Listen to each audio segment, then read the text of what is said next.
Most of you have probably seen or heard about the stillblowingsmoke.org campaign that's been launched in California, and you may be asking yourself, why is the California Department of Public Health so against vaping when year after year more smokers are turning to e-cigs as a less harmful alternative to tobacco cigarettes? Isn't their number one priority preserving public health? Isn't that their job? Problem number one. The more money Big Tobacco makes, the more money California gets. In 1998, a deal was struck between the biggest big tobacco companies and 46 U.S. states called the Master Settlement Agreement, or MSA. This agreement said that these big tobacco companies would make yearly payments to the states in exchange for the states dropping lawsuits against them regarding smoking-related deaths and expenses. The amount of money Big Tobacco pays the states each year is directly dependent on how much they sell. Problem number two. The states spent that money before they got it. Most of the states wanted all that money up front, instead of waiting for payments from Big Tobacco each year. So they sold bonds to Wall Street based on the amount they calculated Big Tobacco would be paying them. But then something started happening. Americans started smoking less. Since 2000, on average, tobacco cigarette sales have dropped 3.4% per year. That sounds amazing, but not for the states like California. Remember those bonds they sold? They were counting on money from Big Tobacco, and since it's not coming, they can't pay back the bonds they sold, and either have to take money from other places or risk defaulting.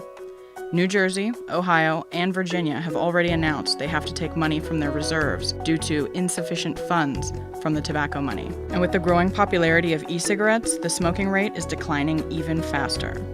California and New York are being affected the most, because they have the highest populations and are owed the most money by Big Tobacco under this agreement.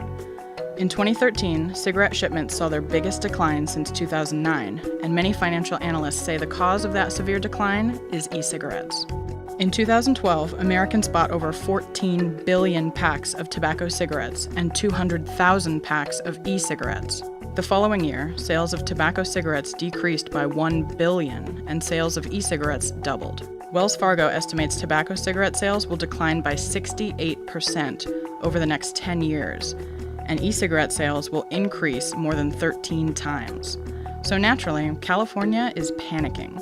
The way they see it, e-cigarettes are taking money away from them, regardless of the fact that people are getting off tobacco cigarettes. So it's now California's mission to either A, ban e-cigarettes completely and get people back on tobacco cigarettes so the money starts rolling in again, or B, classify e-cigarettes as a tobacco product so they can tax them like they do tobacco cigarettes, higher than normal sales tax, and roll them into the MSA agreement so they too have to pay the states.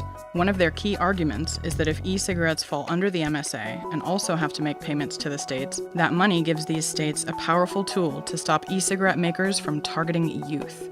No wonder one of stillblowingsmoke.org's biggest and most unfounded talking points is that e-cigarettes are marketed to children. And never mind that only 14.6% of the funds the states receive from Big Tobacco actually go towards costs associated with smoking or smoking prevention.